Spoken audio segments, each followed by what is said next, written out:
Vamos a saludar a Antares Vázquez Alatorre. Senadora, te saludo con mucho gusto. Buenos días. Buenos días, Vicente. Buenos días a todas y a todos. Me da mucho gusto estar aquí de regreso. Oiga, senadora, ¿cambió de alguna manera su postura? ¿Se radicalizó, si me permite la expresión, su postura? Porque recuerdo que hace unos días hablábamos y me decía, no es tan importante, Ricardo Monreal. Ahora, con lo que publica el periódico Reforma, señala que usted sí estaría dispuesta a que por lo menos se discuta la posibilidad de que deje de ser líder de la bancada de Morena en el Senado, Ricardo Monreal. Cuénteme. En realidad es que no hay tal postura la que dice Reforma. Yo ayer mandé a la redacción del periódico Reforma una precisión. Me entrevistó Mayolo y me preguntó, insiste, la pregunta de él tuvo que ver con que cómo había estado una reunión en la que confrontamos a Ricardo Monreal, los senadores y senadoras, y que habíamos pedido su renuncia. Y le dije, bueno, yo no tengo idea de esa reunión, no he sido convocada, no participé y además no me he enterado de tal reunión. Sí, y también me insistía en que había un documento que se firmó ante el secretario de Gobernación y dije, pues yo estoy totalmente ajena a eso, no tengo ni idea. Yo en ese momento estaba en Guanajuato, fue creo que el lunes que me entrevistó y le dije, los senadores y senadoras no nos hemos reunido. Estamos desde el 15 de diciembre, no nos hemos reunido. Me insistió mucho, él quería poner palabras en mi boca que no pronuncié. Entonces, yo mantengo la postura que te dije a ti, Vicente. Yo soy una radical, sí, he sido radical siempre en el sentido de lo que dice el presidente Andrés Manuel López Obrador. Nosotros vamos a atacar de raíz a este régimen corrupto que nos heredaron en el país, y he sido catalogada, a mucha honra he de decirlo, como radical dentro del grupo parlamentario desde el principio. Mi postura es la misma. Yo no creo que sea tema de discusión la remoción o no de Ricardo Monreal de la coordinación del grupo parlamentario. Yo creo que tenemos tareas más importantes que hacer. Creo que todas y todos somos necesarios para poder sacar adelante las reformas que vienen, que tenemos enfrente, y que es muy importante resolver esto. No hemos sido convocados a reunión, no hemos estado en el proceso de discusión de esto. Yo le dije a Mayolo del Reforma que la decisión de la coordinación respecto a la coordinación del grupo parlamentario es de 61 senadores y senadoras, no depende de mí, no estoy yo impulsando esa remoción. Hemos hablado de tener nuestra sesión plenaria, que siempre tenemos una sesión plenaria antes de iniciar cada periodo parlamentario. Probablemente se toque el tema, no lo sé, no hemos sido convocadas aún. Entonces, mi postura es la misma, Vicente. Oiga, pero no llega un punto en el que ya no se puede sostener Ricardo Monreal como el coordinador de la bancada. Yo insisto, porque por ejemplo veo en proceso Monreal, sucesión presidencial adelantada, fractura a Morena. En clara crítica, y se vale pues al presidente Andrés Manuel López Obrador, así lo hemos advertido siempre, pero en clara confrontación al presidente. Luego en el Reforma, acabarán radicales con el país, y ya escuchábamos al presidente Andrés Manuel López Obrador el lunes, antes de aislarse por su contagio de COVID-19, pues ser muy claro, es más, durísimo, contra el posicionamiento de Ricardo Monreal, que hay que definirse. Y si Ricardo Monreal no está definido hacia la izquierda, si no se asume como radical, pues está medio extraño que el líder de la bancada esté en esta situación de tibieza, ¿no? Mira, Vicente, yo creo que el presidente fue muy claro, tenemos temas más importantes que atender y para eso necesitamos votos. Eso yo ya te los había comentado aquí en tu programa, a quienes nos escuchan. Necesitamos votos. Para varias reformas, todas las que son constitucionales, necesitamos incluso 2/3 del Senado. Yo creo que hay una intentona de la prensa esa, que ya sabemos, del Reforma, del proceso, de todos esos, por fracturar realmente, por reventar al gobierno de Andrés Manuel desde donde se pueda. Y aprovechan, por supuesto, las declaraciones de Ricardo Monreal al respecto. Entonces, yo creo que es más importante lo otro. Todo lo demás acaba siendo grilla y no es útil en este momento. Yo creo que no debemos sumarnos a la intentona. Te digo, ahora sí lo viví yo directamente con esa nota de Reforma, que además el encabezado es perfectamente perverso, o sea, para ponerme a mí en una confrontación abierta con Monreal y a ver, hacer los bandos, y no es cierto, no es cierto. Entonces, tenemos que ver con madurez el asunto, sí, y tenemos que hacer lo que convenga para nuestro movimiento. Eso va a suceder, que no tengan duda, va a suceder. Respecto al tema de la sucesión adelantada, está bien, Vicente, yo se los dije la vez pasada que estuve en tu programa, es muy importante que de cara al 2024, que aún no llega, hoy nuestro presidente es Andrés Manuel López Obrador, pero él decidió poner en la vitrina a todas y a todos los que están interesados en esa posición, o los que la gente especula que puedan estar interesados incluso. Y es que los observen, que la gente vea quién es quién. Cuando Andrés Manuel habla de que ya no de regreso al tapadismo, ¿te acuerdas que antes era al último minuto el presidente decidía quién iba a ser el tapado? Era alguien que nadie conocía, nadie sabía sus antecedentes, y enos aquí de todo lo que nos ha pasado por esas prácticas del tapadismo. Ahora no, ahí están todos a la vista, y que de una vez ha dicho tanto el presidente, es tiempo de definiciones, y que cada quien haga su propio juicio en este tiempo que falta para este gobierno. Nosotros estamos concentrados en otra cosa, Vicente.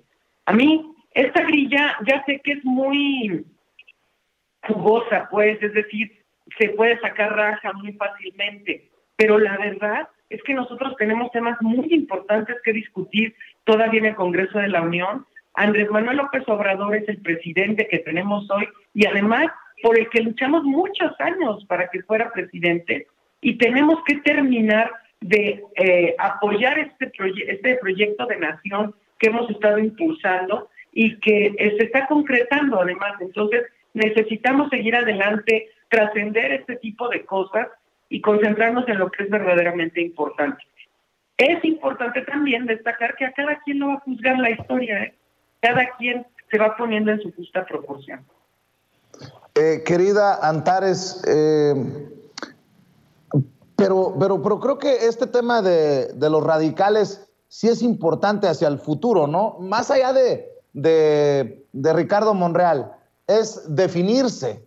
Y yo preguntaba en algún momento si ven a los personajes que encabezan las encuestas que realizan ya definidos hacia lo radical, como Claudia Sheinbaum, como Marcelo Ebrard, pero sí es un tema importante al interior del movimiento, al interior del partido, un debate duro que se tiene que tener, ¿no? Pero además se ha tenido siempre, Vicente. Morena es un movimiento, acuérdate, de dónde venimos, de muchas luchas, desde el inicio, desde que nos constituimos, bueno, desde antes, desde que éramos solo un movimiento, sin ser partido. Las discusiones al interior se han dado siempre y las hemos seguido dando siempre. Esa es de las cosas que son distintas respecto a otros partidos. Tú recordarás que, y todavía hoy, los partidos tradicionales siguen encubriendo sus conflictos, siguen queriendo dar una cara falsa de que todos van en una misma línea, de que todo está bien, cuando no es así. En política todo es así de estira y afloje, de discusión, de estar discutiendo siempre los temas relevantes y las posturas de cada quien. En Morena hay gente de todas partes. Han criticado mucho la apertura de Morena y esto nos obliga a estar en una discusión constante. El proyecto es de izquierda, perdón, el proyecto de izquierda se está concretando. ¿Nos ha ayudado gente que no es de izquierda? Sí, también. ¿Y va a seguir así? Sí, también. Entonces, es muy importante que abramos nuestra mente a un fenómeno político que es Morena, que es muy distinto de lo que hemos conocido, y que no se ciclen en querer ver a Morena como un partido tradicional, porque no lo es en ningún sentido. En ningún sentido. Morena es un gran movimiento social. Andrés Manuel López Obrador es el líder de un movimiento, no solo de un gobierno, sino de un movimiento social que es además ejemplo en el mundo entero. Créeme que hay una atención importante sobre México, sobre qué es Morena, lo que ha pasado, el fenómeno que se ha dado en México, y tenemos que seguir la discusión, claro, siempre la discusión, porque también en las prácticas políticas del viejo régimen, nada más unos hablan y los otros calladitos y los otros no participan. Por eso a mí me da mucho gusto que con espacios como el tuyo y el de Meme Yamel y algunos otros, la gente opina, la gente puede decir, puede decidir, puede promover.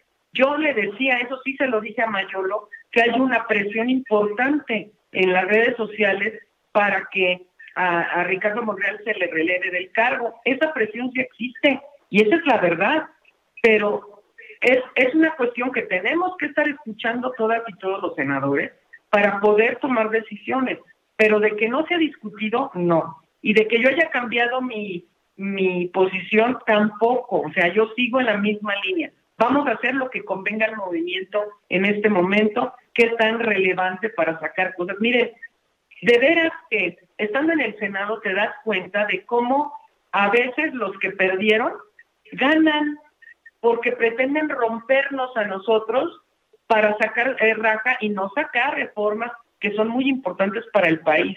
¿Qué tenemos que anteponer nosotros?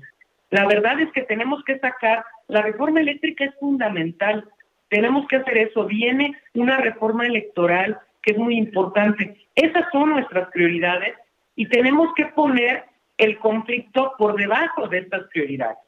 Estas son las cosas que tenemos que estar haciendo, es parte de la agenda legislativa de Morena. Si no sale, y si este quiebre y esta situación que se está dando rompe con estas reformas, ahora sí que la historia juzgará a quienes lo hayan hecho. Pero tenemos que responderle al pueblo de México por eso, y el Senado es un órgano colectivo en donde todas y todos necesitamos de todos. No es una cosa que salga nada más de unos cuantos de los que a los que nos llaman los radicales. O sea, no es nada más de la política debe imperar, sí, pero necesitamos a los que no son radicales también. Así es. Dos cosas para cerrar, si me permite, senadora. Qué peligroso esto que nos está diciendo del periódico Reforma. Digo, el presidente los ha exhibido una y otra vez, pero que usted diga, tergiversaron lo que dije o inventaron cosas que no dije, está muy fuerte eso. Pero ya lo sabemos, Vicente. ¿A quién le extraña que el Reforma haga eso? Se le han pasado haciendo eso todo el tiempo. Entonces, bueno, es lo normal. Es normal, es lo esperado. Y es parte también de una de las cosas que la gente ha ido aprendiendo. No todo lo que dicen ellos es cierto. Siempre tenemos que cuestionar lo que se dice. Y yo te agradezco muchísimo que me des la oportunidad de aclararlo. Porque además a mí me empezaron a hablar medios para preguntarme algo. Yo ni siquiera había visto la nota de Reforma. Y me empezaron a hablar, oiga, que dicen que... A ver, no, la situación es así. Y ya después de la misma nota de Reforma, fíjate que medios hasta de izquierda asumen como que lo que dice Reforma es cierto. No, siempre pónganlo en duda, siempre. Ya sabemos quién es Reforma, quién es el Universal, quién es López Dóriga. Ahora resulta que hasta López Dóriga me sacó, ¿no? Que dices, ay, por favor. No. Todo es un tema para golpear a la Cuarta Transformación. De eso tratan estos meses. Y bueno, para cerrar, dígame qué piensa de las reacciones, de las opiniones que ha visto en torno a la situación del presidente Andrés Manuel López Obrador, que confirma que dio positivo a COVID-19 por segunda ocasión. Y bueno, pues ya hemos visto desde deseos de muerte hasta burlas, hasta reclamos, no lo bajan de covidiota, híjole, y lo llaman todavía dictador, pues qué mal dictador es López Obrador, que la gente puede decir cualquier cosa sobre él y no les pasa nada, pero qué mezquinos, ¿no? Cuando está de por medio la vida, la salud de una persona, por más que la odien, por más que les caiga mal. Dame tu opinión, senadora. Eso es mezquindad, es una gran mezquindad. Y además, una diferenciación, fíjate, en Guanajuato se le lanzaron con todo y lo criticaron por salir en la mañanera sin cubrebocas. Pero ¿qué crees? El mismo día, antes, estuvo el gobernador de Guanajuato en Irapuato sin cubrebocas, salió en medios y al ratito dijo que era positivo a COVID, el mismo día. Pero hay un rasero diferente para la crítica. Yo lo que digo es, el odio nunca es bueno. Y hablo de odio en general, porque el odio enferma a quien lo siente. El odio, más que afectar a Andrés Manuel, afecta a quienes le expresan el odio, porque habla más de ellos que de la persona a la que odian. Entonces yo le sugiero al auditorio que no odien ni a los de la derecha. Hay que tenerlos en su justa proporción. Pero la verdad es que desearle la muerte a alguien es mezquino. Nadie tiene derecho a eso. Nadie tiene derecho a lanzarse con odio ante nadie, porque el odio promueve violencia, sea en un sentido o en otro. Entonces, hay que mantener la calma y tenemos que poner a la gente en su justa proporción. Todos esos haters que te aparecen en las redes sociales, a ti te siguen muchos, a mí también. Esos haters, la verdad, ni escucharlos porque te enfermas del alma y eso pues, no conviene. Querida Antares Vázquez Alatorre, siempre admirada, siempre respetada, te agradezco que hagas la aclaración, te agradezco que nos regales este tiempo para la audiencia de Sin Censura y nada más para cerrar, ¿en dónde te sigue la gente para aclaraciones, información y todo lo que tenga que compartir con la gente, Antares? En mis redes sociales, para que me sigan en Twitter, @AntaresVazAla, y en Facebook como Antares Vázquez Alatorre, en Instagram también como Antares Vázquez Alatorre, para que estén ahí al tanto. Pues te agradezco, senadora, estamos al pendiente y nos vemos pronto. Muy bien, muchas gracias, saludos a todas y a todos. Gracias, la senadora de Guanajuato por Morena, Antares Vázquez Alatorre, aclarando y hablando sin censura. Y ya que estaba la senadora abordando el tema de la discriminación, mire, leí hace un rato a Manuel Pedrero y dije, entonces no ando tan perdido. También ya se dio cuenta Manuel. Le empezaron a hacer una campañita a Javier May Rodríguez, nuevo titular, nuevo director de Fonatur, nuevo encargado del Tren Maya, que me parece que es otra de estas campañas de la oposición pedorra, de la oposición racista, de la oposición discriminadora y clasista, que hay que señalar. Podemos criticar a Javier May, claro que tenemos que criticarlo, tenemos que señalarlo si algo se hace mal, pero de ahí a entrarle a cuestiones clasistas y discriminadoras me parece muy bajo. Dice Manuel Pedrero, nuestro carnalito Manuel Pedrero, en Twitter hace unos minutos, odian al nuevo encargado del Tren Maya, Javier May Rodríguez, por las mismas razones clasirracistas de siempre, por sus grados académicos y su origen tabasqueño. Caray, si guardaban silencio absoluto frente a los licenciados y doctores en política del Estado de México. Javier May Rodríguez es un personaje histórico, fue el primer presidente municipal de Morena a nivel nacional allá en 2015 cuando ganó Comalcalco. Como comalcalquense es un orgullo ver llegar lejos a los nuestros debido a su compromiso social y no a conexiones como la oposición. Bueno, pues desde la oposición un calderonista y solo rescatándolo como ejemplo. Max Kaiser, este asesor, que además estuvo en el gobierno panista de Calderón, escribe, el nuevo encargado del Tren Maya, Javier May, tiene como máximo grado de estudios preparatoria, pero nació en Tabasco y eso es todo lo que se requiere en este gobierno. Hijo de la chingada. Precisamente como tabasqueño también tiene mucho que aportar Manuel Pedrero, a quien saludo con mucho gusto. Manuel, pues andan desatadas las aves de rapiña, los opilotes. Te abrazo, Manuel. Te abrazo, Vicente. Buenos días en este miércoles 12 de enero del año 2022. Y en efecto, la oposición, la comentocracia, los intelectuales, los exfuncionarios, los exvoceros, todo lo que fueron los ex del poder, pues andan con una aversión terrible hacia los tabasqueños, cacería por la comentocracia de los tabasqueños, pero te diré algo, a mí la verdad me da mucho gusto que lo único que tengan que hablar sea del origen, porque más allá no podrán hacer un señalamiento claro, fuerte, de un acto de corrupción, de un acto de mala administración. Y es que estamos viviendo la tabasqueñización de la política mexicana, obviamente encabezada por Andrés Manuel López Obrador, originario de Macuspana, pero es que estamos repartidos por todo el gabinete. Javier May Rodríguez, hasta hace poco exsecretario del Bienestar, ahora será el director de la Fonatur, se encargará principalmente del Tren Maya, el secretario de Gobernación, Adán Augusto López Hernández, el director de Pemex, ¿no? Octavio Romero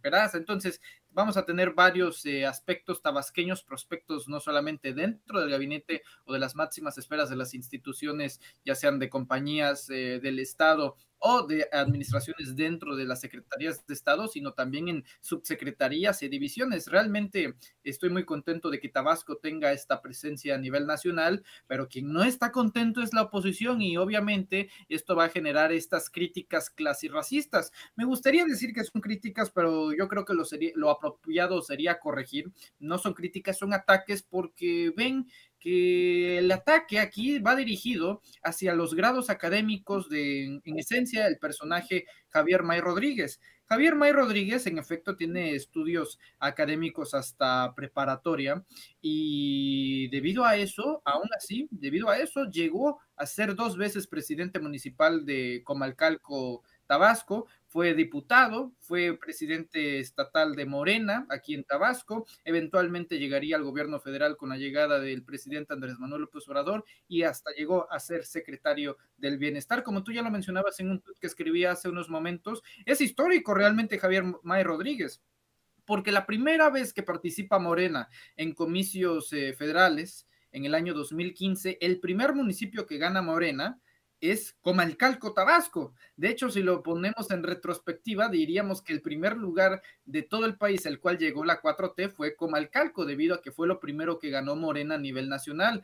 Para que nos demos una idea, en campaña de Augusto López Hernández, que corría para ser gobernador del estado de Tabasco, se refería a Comalcalco como la capital de la democracia. Aquí sabes que coloquialmente nos dicen la perla de la Chuntalpa, pero aquí hace un juego de palabras y lo cambió a la capital de la democracia. ¿Por qué? Porque Comalcalco fue lo primero que ganó Morena a nivel nacional. Entonces, no se trata de ser tabasqueño, no se trata de los grados académicos, se trata de un compromiso social. Y la referencia y la alusión que hago referente a los licenciados y doctores frente al Estado de México no es algo de que se trate de algo personal contra la gente linda del Estado de México, porque sí hay que precisar ese punto, sino porque ahí salieron varios políticos del PRI y con licenciaturas, con doctorados, y yo lo pongo en esta frase: ¿de qué sirve de que estén preparados en las mejores universidades del mundo, que sepan las mejores teorías y corrientes económicas y políticas y filosóficas? ¿Sí? ¿De qué sirve estudiar a Marx, a Engels, a Rousseau y saber todos los teóricos si al final de cuentas no hay un compromiso social? ¿De qué sirve el conocimiento si no hay moralidad? ¿De qué sirve estudiar en las mejores universidades si no hay honestidad? Así que yo creo que son los cambios que se ven en representación de esta cuarta transformación. Hay que estar contentos y seguros de que el proyecto del Tren Maya está en buenas manos. En especial me siento cómodo con este nombramiento a Javier May Rodríguez y con los otros movimientos también, porque no fue el único, pero esto obviamente causa una animadversión por la gente de Tabasco y por los políticos tabasqueños, pero se les olvida que Tabasco históricamente ha tenido un papel fundamental en toda la República Mexicana. El origen de México se encuentra en Tabasco. El último vicepresidente de este país fue tabasqueño, José María Pino Suárez. Uno de los principales poetas y escritores, Carlos Pellicer Cámara, fue tabasqueño. Podríamos seguir así con mucho más en todos los ámbitos de la vida, la música, chicoche, podríamos dar y regalar aquí en Tabasco, pero la verdad que justo en el terreno político, deberíamos estar contentos por el nombramiento de Javier May Rodríguez. Y me sorprende que todavía tenga vuelo una opinión tan discriminadora como la de Max Kaiser, diciendo que solamente le dio para la preparatoria a Javier May. Pues o sea que entonces si por pobreza, por cualquier situación, tú no puedes estudiar esta preparatoria, de acuerdo a una élite, a un círculo, tú no tienes derecho a brillar en este país, mi querido Manuel Pedrero. Así lo entiendo. Ese es el pensamiento panista, calderonista de Max Kaiser, ¿no? Es que ese es el pensamiento de la meritocracia. Piensan que los méritos automáticamente significan recompensas. Entonces, estos personajes que presuntamente, y digo presuntamente porque se las dan de muy sabiondos y estudiosos y eruditos, pero la mayoría de ellos, bueno, si estudias en privadas, tienes las oportunidades que quieras mientras tengas un poder adquisitivo ilimitado. Puedes estudiar y reprobar las veces que quieras y aún así decirte que vas a salir como la octava maravilla en el mundo estudiantil. Pero ellos ven una visión meritocrática, Vicente. Ellos piensan que entre más preparación, más esfuerzo, pues más, y no necesariamente tiene que ser así. Yo estoy convencido de que los estudios es parte fundamental de la vida para ejercer y sobre todo en la administración pública, pero pensar que es exclusivamente nada más esa atribución la que se necesita para ser político, ahí caemos en un gran error. Y esto, bueno, este personaje Max Kaiser, que te diré que debido al nivel de estupideces que escribe en Twitter, yo prefiero un poco de sanidad mental y silenciar este tipo de cuentas. Me llego a enterar después de que se comparte al grado de su estupidez del mismo estilo que Chumel Torres. Digo, hay cosas que simple quieres bloquear como este tipo de personajes, pero su grado de estupidez, su grado de estulticia e ignorancia, pues hacen que trascienda incluso las barreras digitales. En el caso de Max Kaiser, yo creo que es uno de ellos, y si nos damos cuenta de por qué se hace viral, es porque el respaldo que tiene ese tipo de tweet es el respaldo de la gente que piensa así, y yo creo que aquí está el meollo de todo el asunto. Aquí podríamos discutir tú y yo, querido Vicente, el tema de los méritos, el tema de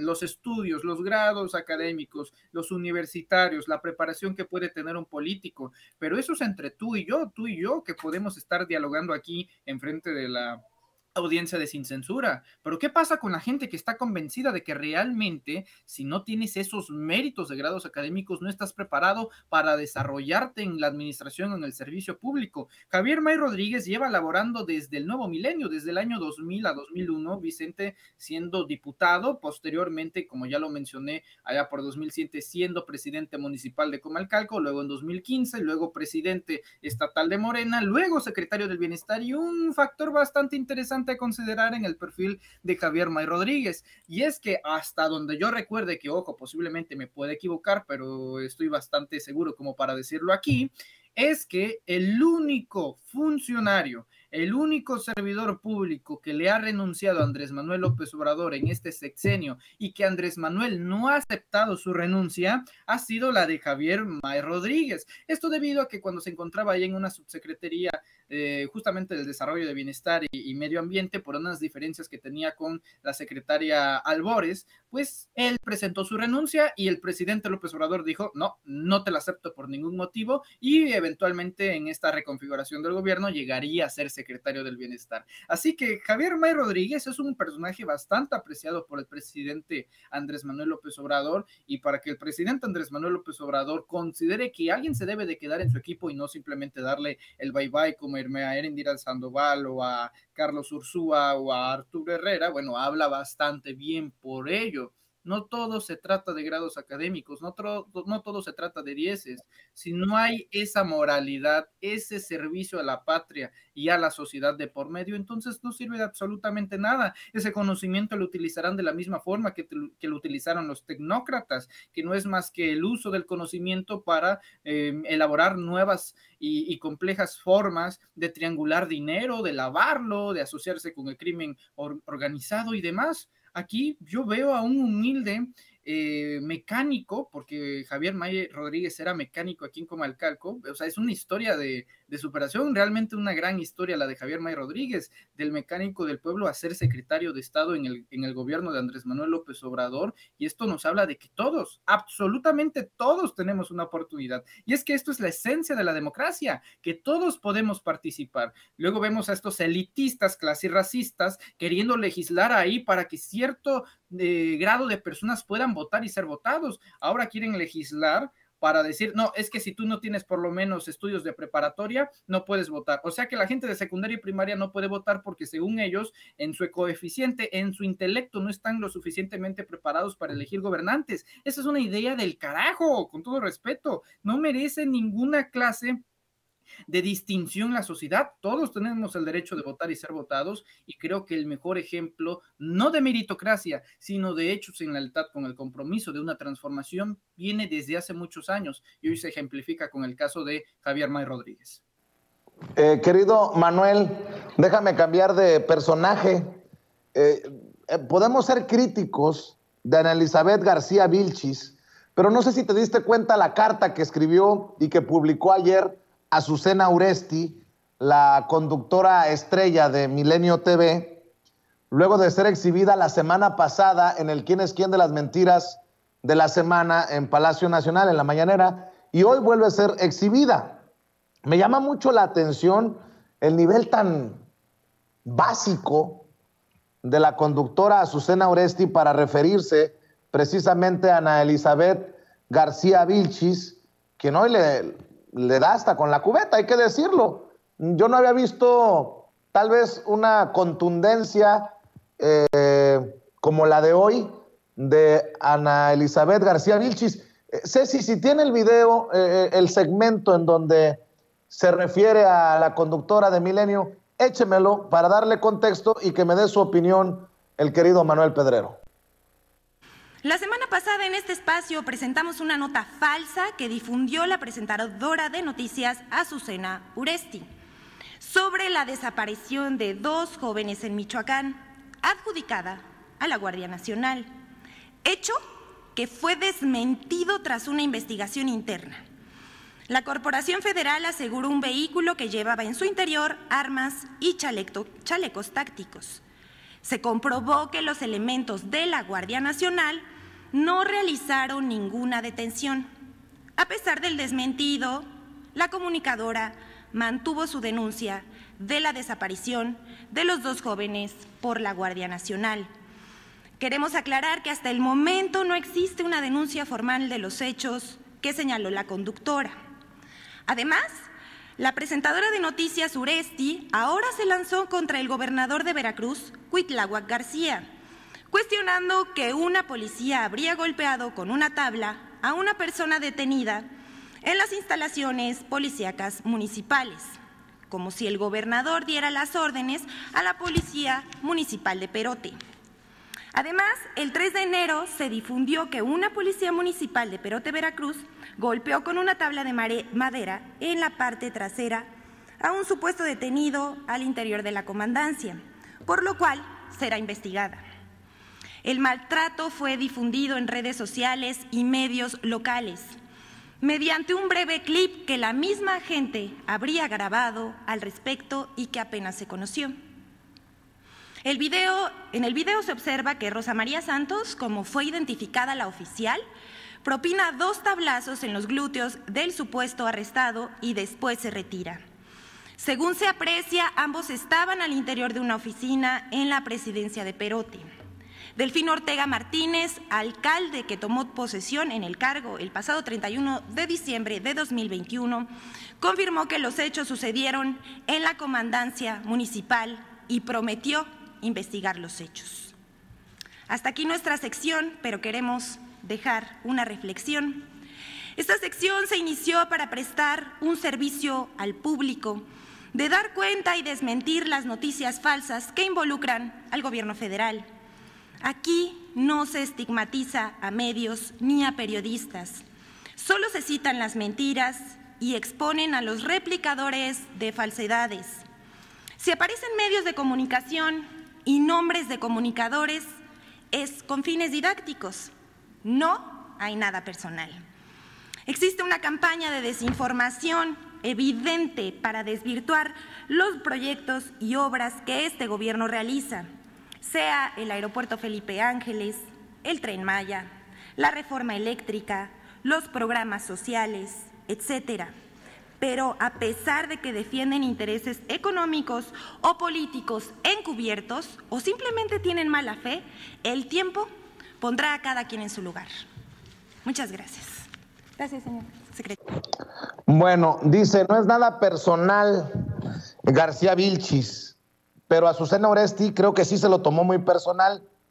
Ana Elizabeth García, en lugar de pedir réplica, en lugar de levantarse temprano, ir a la mañanera y decir, a ver, yo vengo a aclarar esto que dijiste de mí por esto, como lo hemos visto ya, escribe una carta en este esfuerzo llamado Opinión 51 y dice, Ana Elizabeth García Vilchis, no te conozco, supe de ti cuando en junio del año pasado se creó la infame sección que cada miércoles conduces titulada ¿Quiénes quieren las mentiras? Solo sé que tienes 32 años, que fuiste coordinadora web en un sitio de noticias y que estudiaste antropología social en la Universidad Autónoma de Puebla, según los datos públicos disponibles. ¿Por qué te escribo estas líneas? Primero, por los infructuosos intentos de entablar una entrevista periodística contigo. Segundo, porque tú te has referido a mí con mentiras desde Palacio Nacional. Y tercero, y lo más importante, porque creo, y ojalá me equivoque, que estás destruyendo tu futuro. No es un escrito en mi defensa, porque afortunadamente mi trabajo y el de mi equipo está a la luz pública, ya habla por mí desde hace casi 2 décadas. Este es un escrito de lo que quisiera decirte si fuera tu amiga, si fuera mi hermana o mi hija, pues cada semana que te veo ahí parada frente a todos desde Palacio Nacional leyendo un guión que no es tuyo, siento tristeza. Mi querido Manuel, pues casi como nos dicen a muchos youtuberos, a muchos tuiteros, a muchos facebookeros, a muchos de los medios tradicionales, somos tan pendejos que nos tienen que escribir los guiones, y así creo que trata como una tonta a Azucena Oresti, a Ana Elizabeth García Vilchis, quien ayer se publicó la carta, quien hoy le responde con una bofetada con guante blanco. Eso es lo que te iba a decir, Vicente. La carta en esta columna que escribe Azucena Oresti, que es la primera vez que me entero de esta existencia, y eso debido a un ataque a Ana Elizabeth García Vilchis. Esta carta se publica el día de ayer y hoy participa Ana Elizabeth García Vilchis, y creo que su participación, como la escuchamos hoy en la conferencia matutina, elegante, porque no hace alusión a Azucena Oresti en este dimes y diretes, en este conflicto de interlocución que tiene Azucena Oresti contra Ana Elizabeth García Vilchis. No mete el tema personal, sabe separar lo personal de lo profesional, y en lo profesional sigue desmintiendo a Azucena Oresti. No mete el meollo del asunto de que si tiene un guión, de que si tú, que si yo, que si mi hermana, hija, madre o como lo quieran ver, sino que hace, debo decir, una crítica bastante inteligente que, en honor a la verdad, la había hecho primero Álvaro Delgado, diciendo que, a ver, ¿qué pasó? Ahora resulta que en una presidencia municipal que dirige el PRI, los policías municipales son ordenados por el gobernador del estado, que es morenista, Cuitláhuac García. Una enorme contradicción que citó bastante bien Álvaro Delgado, y que afortunada e inteligentemente retoma Ana Elizabeth García Vilchis en el hoy ¿Quién es quién en las mentiras de la semana?, aludiendo en ese caso profesional, debido a un Twitter que puso ahí Azucena Oresti, pues a la conductora de Milenio por parte de Vilchis. Ahora, en el tema de la carta, pues bastante hipocresía y bastante cinismo por parte de Oresti, Vicente. Si nos damos cuenta, al final de la carta la firma diciendo mi sororidad, o sea, en plan, que es este término que, es bastante utilizado por los colectivos feministas, haciendo alusión a una solidaridad, pero en feminista.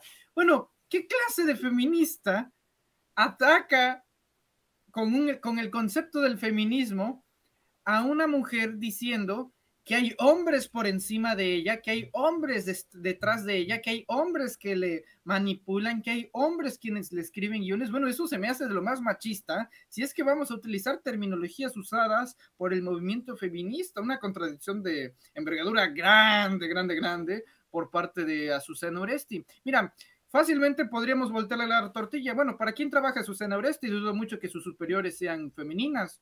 Es más, de hecho creo bastante de que son varones, al igual que la gente que le escribe el teleprompter, que esos sí son guiones bastante bien elaborados por parte de Milenio. porque ya sabes que Azucena Oresti sin teleprompter no funciona. Cuando se queda sin teleprompter, ¿qué es lo que hace? Mentar madres en plena transmisión en vivo.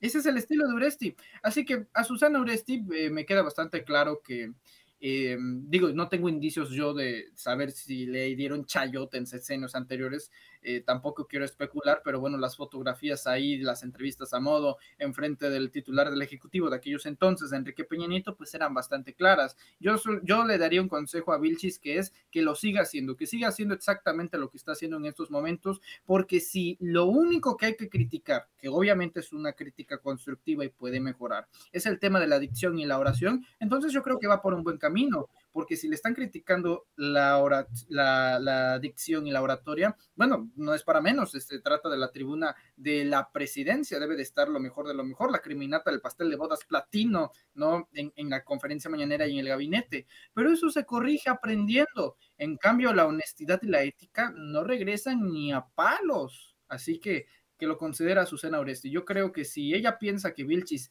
tiene un futuro destruyéndose, que lo piense dos veces, porque ella en 2 décadas de lo único que sabemos es que es mentirosa y tergiversadora de la información, y de Vilchis con 32 años, pues ya está en una de las tribunas más importantes de comunicación política que muchos periodistas darían por estar no del lado de las sillas, sino del lado de la tribuna, Vicente. Así es, querido Manuel Pedrero, ¿por qué no cerramos invitando a la gente para que te apoye en redes sociales y para que te apoyen en las trincheras que vas abriendo?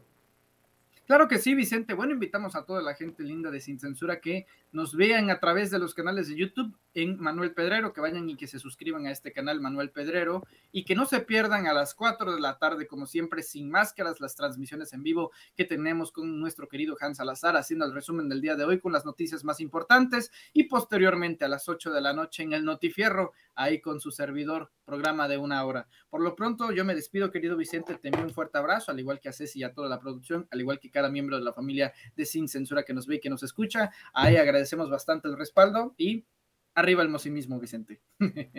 Así es, querido Manuel, te mando un abrazo, muchas gracias por acompañarnos, estamos al pendiente, y déjeme saludar también al maestro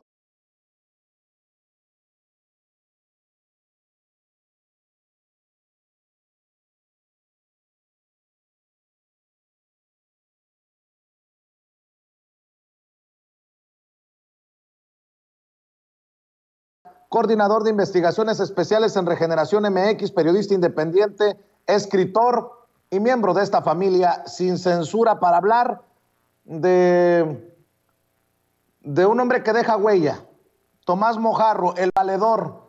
Mi querido Ricardo, hemos visto cómo las redes han sido inundadas por muestras de respeto, de admiración, de cariño y de pesar por la partida de Tomás Mojarro. Así es, querido Vicente, público memorioso, y cómo no, estamos de luto en el periodismo y en la literatura mexicana. Ha muerto, como dices, el valedor Tomás Mojarro, un luchador social, además de un gran polemista, un gran ideólogo de la izquierda. Estamos ante la almendra de la injusticia, solía decir este periodista, este escritor, quien murió ayer a los 89 años tras una larga carrera y batalla en pro de los desposeídos. Esto hay que subrayarlo, porque Tomás Mojarro, además de teólogo y filósofo, fue un cronista y un discutidor irreverente a quien siempre le sedujo salir a la calle a mirar y contar sus hallazgos. Durante su ingente carrera periodística y literaria, Vicente, Mojarro intentó dar voz al pueblo, siempre al pueblo, y creyó que todas las facetas del espíritu humano eran posibles y reales en nuestro fustigado país. Era gran lector de Stendhal, el valedor que sentía un enorme hastío por la corrupción en todas sus facetas, en todas sus acepciones. Fue un escritor, o mejor dicho, un pensador que reflexionó sobre la podredumbre que se anidaba en el gigante burocrático estatal que creó el PRI. Tomás, que siempre usó un lenguaje tajante, agrio, ahondó sobre la fermentación burocrática en ese sistema priista y sostuvo con mucho vigor que la corrupción no solo era un problema moral individual, sino también, poniéndose en consonancia con Voltaire, un sistema de sobornos y extorsiones perfectamente aceitado en esa maquinaria priista. Ahora bien, el autor zacatecano jamás se mordió la lengua para llamar corruptos a los políticos que lo eran casi siempre dentro del PRI y ahora dentro del PAN. Esos personajes han sido corruptos y Mojarro lo dijo con todas sus letras. Y lo dijo en un momento en donde Octavio Paz era el caudillo cultural de esa mafia intelectual que hoy ha heredado Enrique Krause. Debido a ello, la obra de Tomás Mojarro fue desdeñada e incluso sufrió, como hoy sufren algunos miembros de la intelectualidad que no forman parte de las huestes pasianas, que su obra no se trataba de un trabajo importante. Se dijo en su momento que no se trataba de un escritor serio ni respetable, lo que sea que esa porquería signifique. Lo cierto es que eso le importó menos que un cacahuate a Mojarro, quien, a diferencia de otros compañeros generacionales, no corrió a quitarse el sombrero ni a lanzar salutaciones al autor de vuelta, del autor del Laberinto de la Soledad, para obtener una beca o algún puesto dentro del establishment cultural acaudillado precisamente por Paz. Y es que Tomás Mojarro, público memorioso, a diferencia del elitista Octavio Paz, gozó siempre hablándole al gran público. Uno de sus temas preferidos, como digo, fue la condición humana, de la que hablaba tanto Stendhal, el autor de Blanco y Negro. Sus críticas carentes de eufemismos y de equilibrismos verbales, porque no le gustaba la poesía en el momento en que le hablaba al pueblo, no dejaron títere con cabeza y, llegado a un punto, abarcaron incluso la mediocridad de la mayoría de los mexicanos que estaban embebidos en esa época, pues con Televisa y ulteriormente con las series televisivas, con las telenovelas que programaba Televisión Azteca. Ahora, para superar la medianía de la población, es decir, la mediocridad, el autor del Cañón de Juchipila llegó a la conclusión de que el mejor antídoto contra la estupidez era precisamente la literatura. Y hay que estar de acuerdo con ello. La literatura edifica el espíritu, es un festival de fantasía, es la loca de la casa, como decía Benito Pérez Galdós. Y Mojarro, que siempre tuvo una terrible suspicacia, un horror hacia la mediocridad. Un día se topó en cierto programa radiofónico con un radioescucha que le habló y le expresó su opinión, le pidió su opinión sobre las obras de Disney, y al punto el escritor soltó una batahola de adjetivos contra el monopolio de medios de comunicación estadounidense más grande del mundo. Y es que si algo irritaba a Tomás Mojarro, al enorme cuentista que fue precisamente las versiones mutiladas de las grandes obras de la literatura universal. Hombre seducido por la palabra, por la dicción, por la retórica, por la palabra bien dicha, bien expresada, como aconsejaba Demócrito, la practicó a través de no solo la literatura, sino también de la radio, y durante algún tiempo incluso estuvo participando en un programa radiofónico que duró décadas, creo que hasta hoy todavía existe, que se llama Buenos Días, en ese momento conducido por un tal Héctor Martínez Serrano, un locutor safio, caballuno, que solo el diablo sabe por qué, o el demonio. También tuvo mucha audiencia en la XCW, en la emblemática XCW. Ese programa un día enojó a Tomás Mojarro y decidió distanciarse de este supino conductor y no volvió jamás.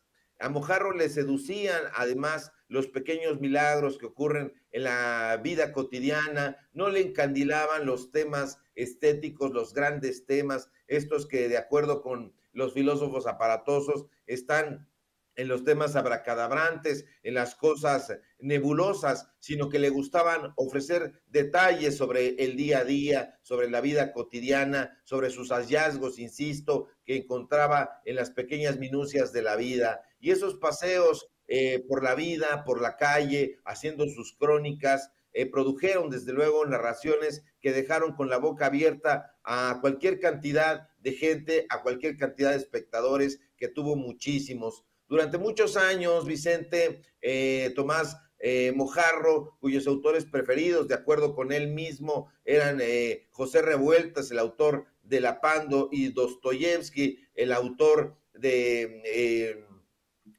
Príncipe y Mendigo, se dedicó a observar las pequeñas minucias de la vida con el asombro de quien cada día aparentemente anodino y zafio presenciaba un milagro. Y es que los milagros están en los hechos nimios de todo lo que está a nuestro alrededor. Yo no sé por qué hay todavía personajes que creen que los grandes milagros ocurren en las cosas aparatosas. No, eso lo sabía plenamente Tomás Mojarro, y debido a ello estuvo trabajando hasta el final de sus días. No fue un viejo provecto, a diferencia de lo que hoy encontramos en personajes como Guillermo Sheridan, como Roger Bartra. Nunca perdió la brújula, al contrario, siempre se mantuvo límpido, se mantuvo perspicaz, con el ojo avisor, y bueno, un personaje así no tiene mayor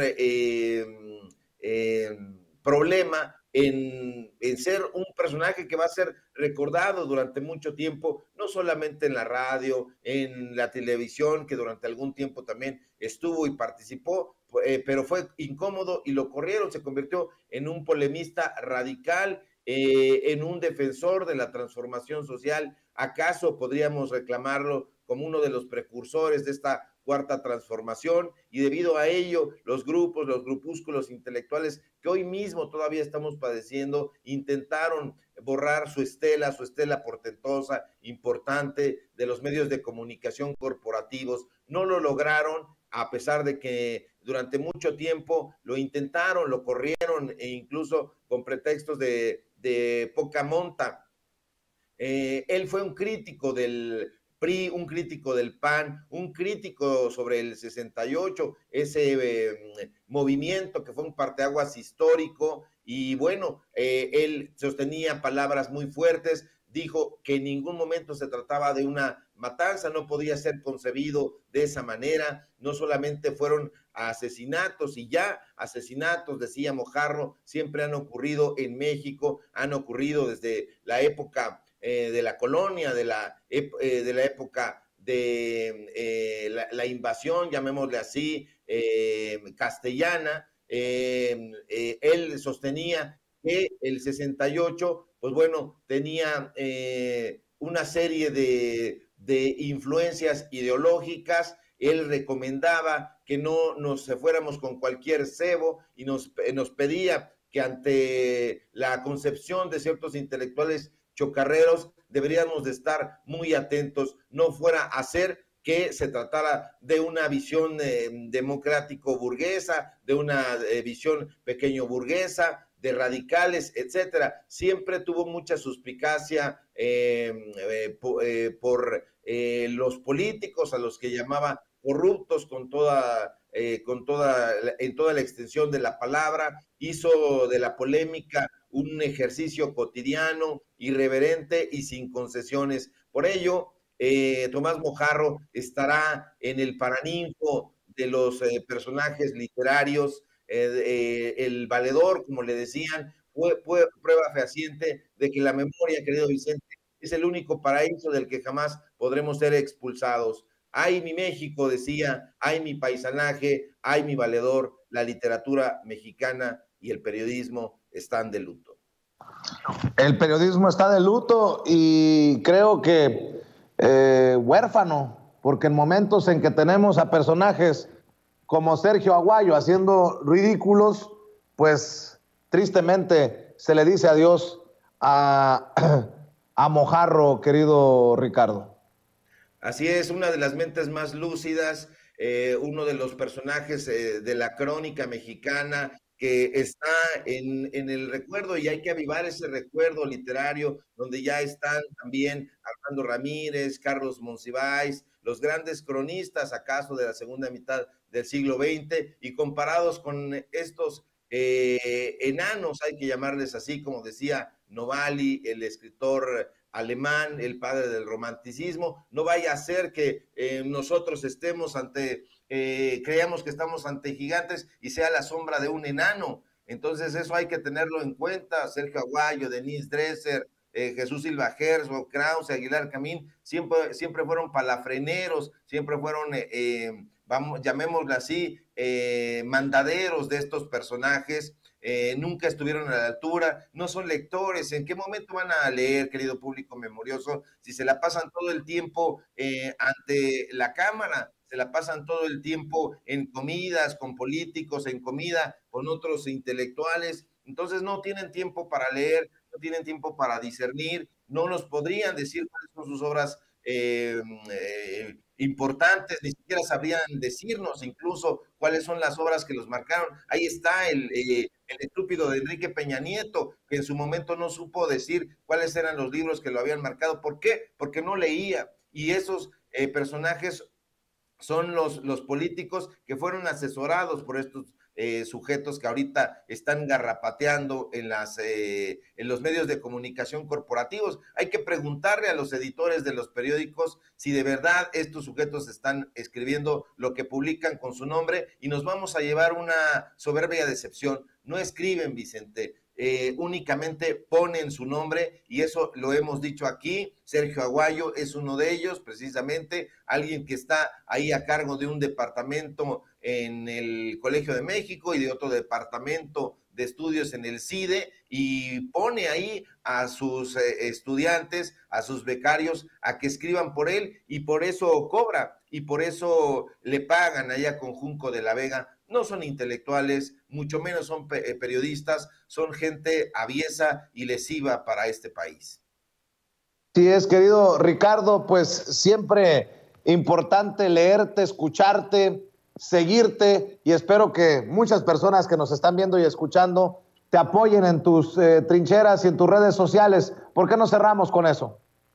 Claro que sí, muchas gracias, querido Vicente, a ti por el foro aquí en Sin Censura, la familia Sin Censura que está creciendo, y eso me da muchísimo gusto, porque eso quiere decir que la gente está despertando y está leyendo, y eso es importante, el despertar de las conciencias, que es pieza fundamental de la Cuarta Transformación. Síganme en redes sociales, en Twitter, @SevillaCrítico, en Facebook, Ricardo Sevilla, así nada más. En Regeneración MX, los datos duros. Hoy tenemos programa de 4 a 5 y media. Hablaremos precisamente de Tomás Mojarro. Invitamos a especialistas, gente que sí lee, no como en la prensa corporativa, no como los Aguayos, no como los Krause. Síganme aquí en Sin Censura de lunes a viernes en punto de las 11 de la mañana. Fuerte abrazo a ti, querido Vicente, a Ceci, a don David, al público memorioso, y si todo marcha bien, nos encontramos aquí el día de mañana. Claro que sí, muchas gracias al maestro Ricardo Sevilla, coordinador de investigaciones especiales en Regeneración MX, hablando con nosotros sin censura. Amigos, amigas, regresamos en breve, pero mientras seguimos hablando sin pelos en la lengua, sin censura, usted puede suscribirse a nuestros 3 principales canales en YouTube. Sin Censura Media, en donde tenemos más de 1,600,000 suscriptores, Sin Censura TV, en donde tenemos más de 1 millón de suscriptores, y en Sin Censura Presenta, en donde queremos llegar muy pronto a los 100,000 suscriptores. Si usted ya está inscrito en Sin Censura Media, suscríbase en Sin Censura TV. Si ya está suscrito en Sin Censura TV y Sin Censura Media, suscríbase a Sin Censura Presenta. Recuerde que es gratis, no tiene que sacar un solo centavo de su bolsillo para apoyarnos. Dele clic en la campanita para que los señores y señoras de YouTube envíen las notificaciones cuando estemos transmitiendo en vivo y en directo o estemos subiendo videos. También nos puede seguir en Twitter en @Vicente Serrano, y hasta en Instagram. Ojo, también estamos en Instagram. Son nuestras redes sociales, y con el apoyo de ustedes seguimos creciendo, porque con ustedes todo, sin ustedes nada.